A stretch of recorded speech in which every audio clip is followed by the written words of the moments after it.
Bonjour à toutes et à tous, bienvenue à Libre Ensemble, votre rendez-vous de la laïcité au sein du magazine Enquête de Sens. Émission un peu exceptionnelle aujourd'hui puisque nous sommes à Paris devant le Bataclan, cette salle de concert qui a connu l'horreur en novembre 2015. Et si nous avons choisi ce lieu symbolique, c'est parce que nous allons aborder dans l'émission d'aujourd'hui la question du terrorisme avec un auteur talentueux, Tahar Benjelloun. Le terrorisme expliqué à nos enfants, c'est le titre du dernier ouvrage de cet auteur, romancier et poète marocain. Après avoir expliqué le racisme à sa fille et l'islam aux enfants, il se penche cette fois de façon très didactique sur le terrorisme. Quelle est la différence entre terrorisme et résistance? Quelles sont les motivations des terroristes islamistes? Et l'islam autorise-t-il le terrorisme? Autant de questions dont nous allons discuter tout de suite avec Tahar Benjelloun.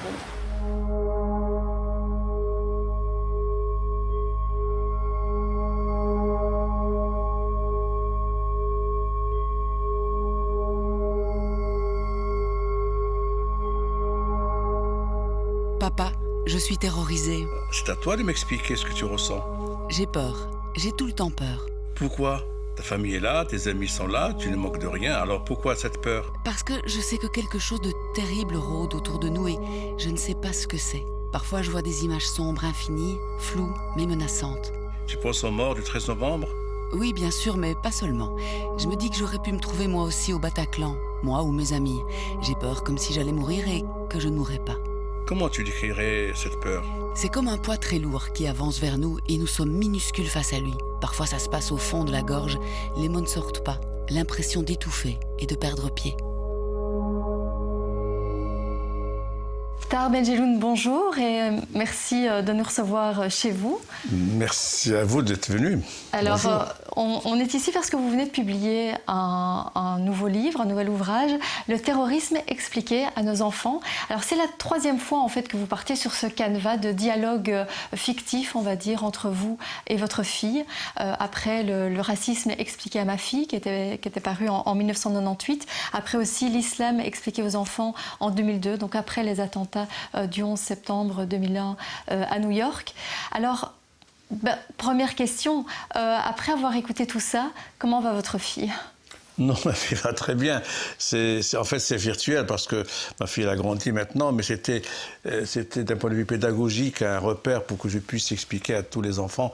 À l'époque de son âge, elle avait 10 ans à l'époque où j'avais fait l'explication du racisme. Et après, bon, j'ai appliqué cette même pédagogie, cette technique pour essayer d'être le plus proche possible de la mentalité d'un enfant ou d'un adolescent pour lui expliquer des choses compliquées. Et notamment, le terrorisme a donné beaucoup de mal.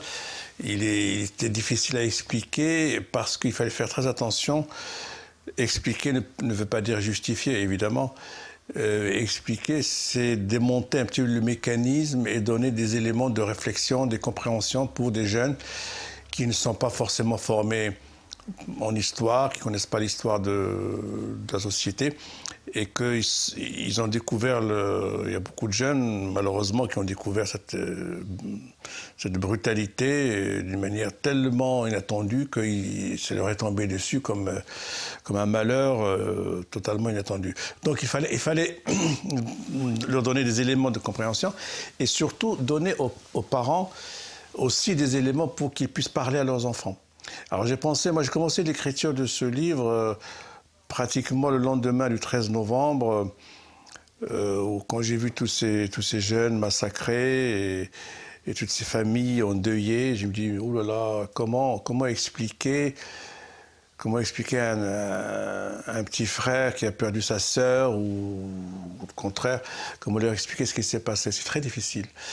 Je me suis mis un peu dans la peau de ces familles frappées par le malheur, et essayer d'aller un peu de raconter l'histoire du terrorisme, parce que c'est pas nouveau, c'est pas forcément lié à la religion musulmane, mais c'est lié aussi à des tensions, à des moments d'histoire de l'humanité.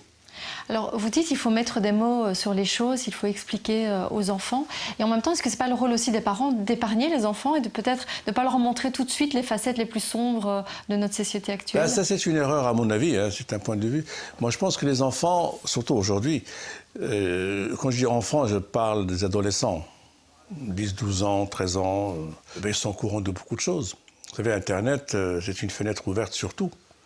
Donc, ils sont au courant. Alors, il vaut mieux que les parents leur disent la vérité, les préparent à une chose très simple, c'est que la vie n'est pas quelque chose de tout le temps merveilleux, qu'il y a des malheurs, qu'il y a des accidents, qu'il y a du terrorisme justement, de la violence. Et en les préparant, peut-être qu'ils vont mieux comprendre ce qui va se passer. Mais il ne faut pas leur mentir, il ne faut pas les épargner. C'est une fausse attitude parce qu'ils vont apprendre des choses, soit par la télé, soit par la radio, soit par l'Internet, soit par les copains.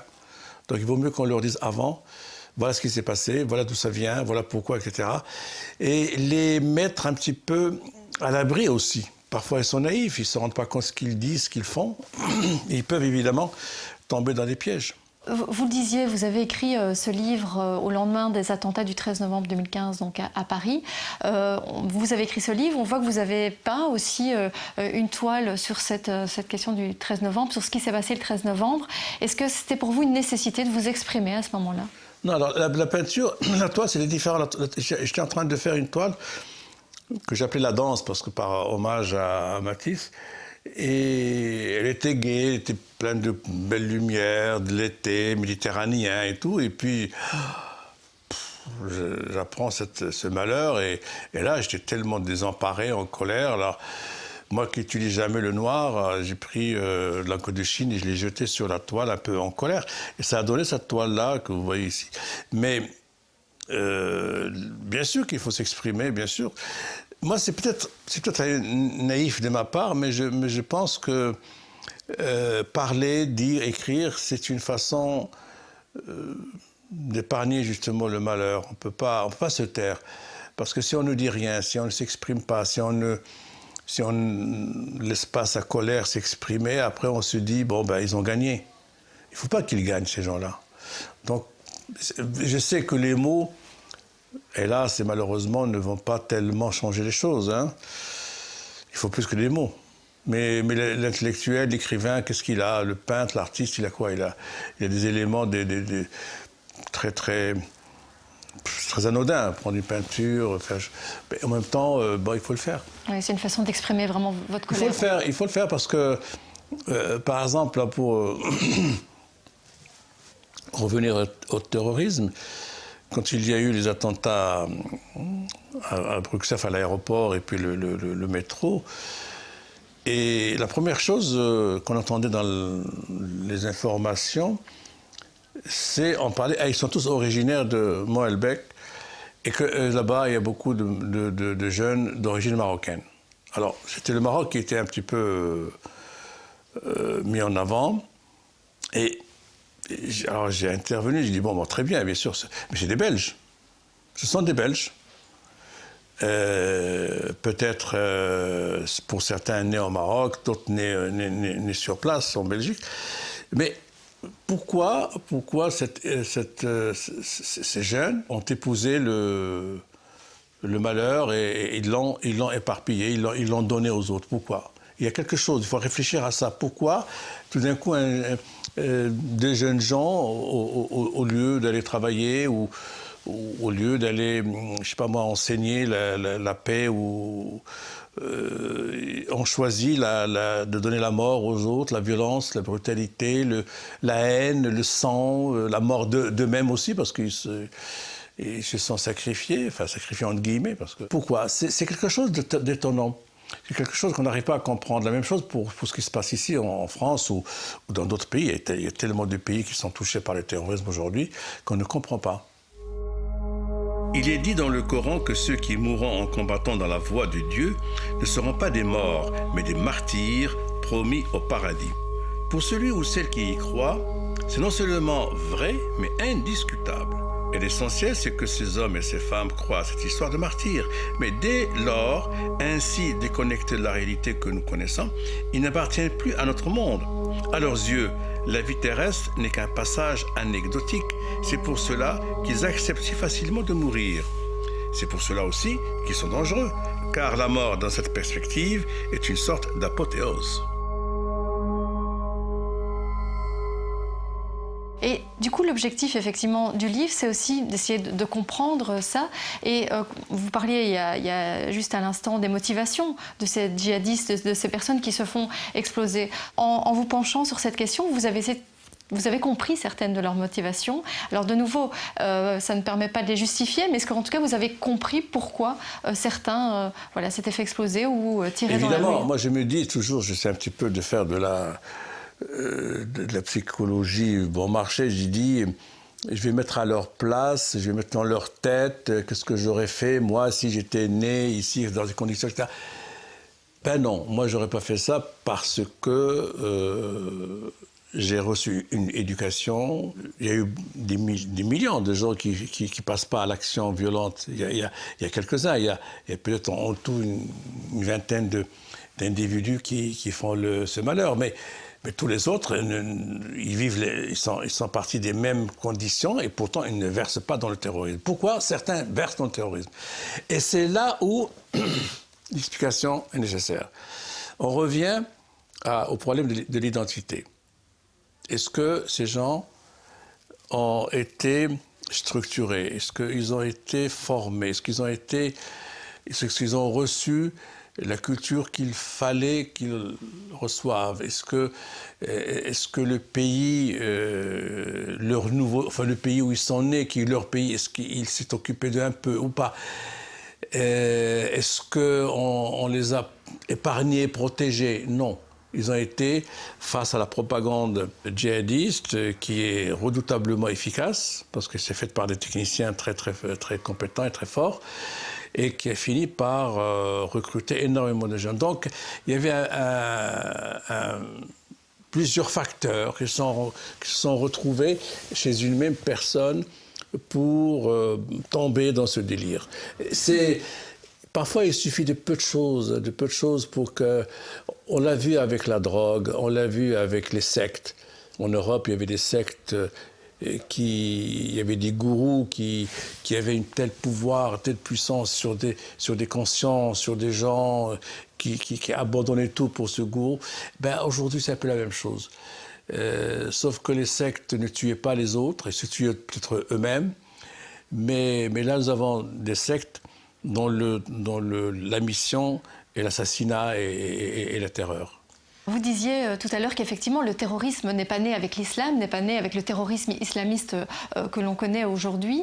Et d'ailleurs, vous pointez dans le livre une grosse différence entre la résistance et le terrorisme. Alors, la résistance qui justifierait du coup une certaine violence, alors que le terrorisme, c'est de la violence non justifiée. Alors, qu'est-ce que vous répondez peut-être à certains djihadistes qui vous diraient que ce qu'ils font, c'est de la résistance? Ah non. Non, parce que la résistance, c'est quelque chose de très précis. On résiste lorsque, par exemple, votre pays est occupé, on vous a volé votre maison, on vous humilie quotidiennement. C'est ce qui se passe actuellement, d'ailleurs, dans les territoires palestiniens, où il y a une occupation reconnue par les Nations Unies. Les territoires sont occupés, donc il y a une population qui est occupée, et cette population réagit et résiste contre cette humiliation, contre la violence de l'occupant. Et ça a toujours été partout dans le monde, l'histoire. Aucun pays qui a été occupé ne l'a été tout le temps. C'est pas possible. Un jour ou l'autre, la liberté triomphe sur la colonisation. Mais les djihadistes ne résistent pas. Au contraire, ils provoquent les autres, ils attaquent, ils sont dans une relation de grande violence, et violence qu'on dit aveugle, ce terme que je n'aime pas, mais disons, il n'y a pas de cible précise. Ils ciblent quoi? Ils ciblent des symboles, ils ciblent le mode de vie des Européens, ils ciblent la libération de la femme en Europe, ils ciblent peut-être le mariage pour tous. Donc ils ciblent des modes de vie Et ils ne ciblent pas vraiment des personnes, mais malheureusement, ce sont des personnes innocentes qui sont les victimes. Quand le type de Nice a pris son camion et il a écrasé 86 personnes, il aurait pu écraser plus, et lui, il ne faisait pas de distinction. Il faisait d'abord... Il faisait le malheur. Il était en train de tuer des gens qui ne lui ont rien fait. Et ça, c'est quelque chose d'incompréhensible. C'est pas de la résistance, ça n'a rien à voir. La résistance, c'est beaucoup plus noble, c'est digne, c'est extraordinaire. Les Français, quand ils étaient occupés par les Allemands, ont résisté. Les Juifs eux-mêmes ont résisté à l'occupation à l'Empire britannique quand la Palestine était sous son emprise. Et ils ont commis des attentats à l'époque. Et ils étaient traités de terroristes par les Anglais. Aujourd'hui, ce sont les Israéliens qui traitent les Palestiniens de terroristes. Donc on est toujours le terroriste de quelqu'un d'autre. Donc résistance et terrorisme sont deux choses bien différentes. Alors j'explique bien dans le livre, j'espère que c'est bien expliqué. Et c'est effectivement très clair et très didactique. Oui, c'est important parce qu'il ne faut pas ajouter à la brutalité le mensonge. Dire que non, les djihadistes, ces gens-là ne résistent à rien. Ces gens-là, ils propagent la terreur et la peur, et avec l'ignorance en plus, pour des raisons qui restent très, très, très, très bizarres, très étranges. Le terrorisme, c'est d'abord un moyen, un mode d'action. Ce n'est pas une pensée, une philosophie. C'est le recours à la force et à la violence contre des personnes ou des biens dans le but d'obliger un gouvernement à satisfaire des demandes présentées par des gens dont on ne connaît en général ni le visage ni l'identité. Parfois, les buts du terrorisme ne sont pas clairement établis. Ils consistent purement et simplement à tuer des personnes qui sont choisies au hasard. Le but, c'est de semer la peur et que chacun se dise « cette victime, ce pourrait être moi ». Plus personne n'est à l'abri. Cela oblige les gens à changer leur mode de vie. Alors vous parlez de la peur, c'est vraiment une notion centrale, je trouve, dans ce livre, donc le terrorisme, expliqué à nos enfants, parce que vous parlez de la peur de l'islam, de la peur du terrorisme, de la peur que l'on peut vivre chacun quand on se promène dans la rue et de la peur d'un acte terroriste, de votre propre peur même à vous quand vous étiez enfant dans une école coranique et que vous aviez peur de ne pas connaître toutes les sourates. Vraiment cette peur, est-ce que c'est un des moteurs aujourd'hui de notre société actuelle ? C'est vraiment une notion centrale. Les enfants, la première chose qu'ils découvrent, c'est la peur. Parce que c'est une insécurité, c'est quelque chose qu'ils ne maîtrisent pas, c'est l'obscurité, c'est l'absence de la mère ou du père. La peur, c'est la première réaction de l'individu. Et d'ailleurs, c'est ce que nous partageons avec les animaux. Mais là, c'est une peur qui a été programmée. Qui a été installée dans tous les pays du monde, parce que les pays musulmans ne sont pas épargnés. Eux aussi ont eu des victimes de terrorisme en Égypte, bien sûr en Syrie, en Irak, ça c'est hélas, au Maroc, en Tunisie, vous voyez un peu ce qui s'est passé, en Algérie. Donc cette peur, elle a cette puissance de vouloir embrasser le monde entier et mettre tout le monde dans une situation d'insécurité et de panique. C'est ça ce qu'ils cherchent, ces gens-là. Et effectivement, ils ont réussi au moins à installer cette peur chez les citoyens qui parfois oublient, mais ils sont dans la rue, ils ne savent pas si, en prenant le métro, ils vont ressortir vivants ou pas.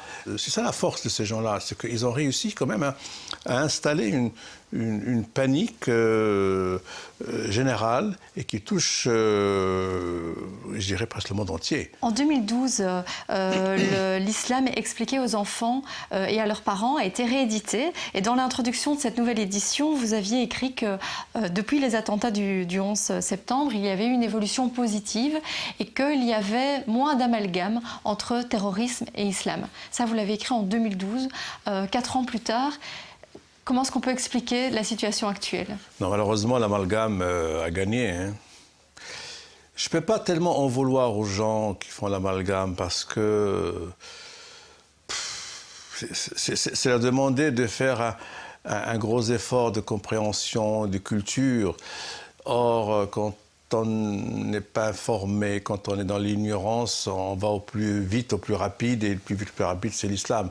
Au lieu de dire, bon, ben, évidemment, les musulmans sont les premières victimes de ce terrorisme, et, bon, ils oublient, mais ils ne veulent pas entendre parler de cette religion qui a...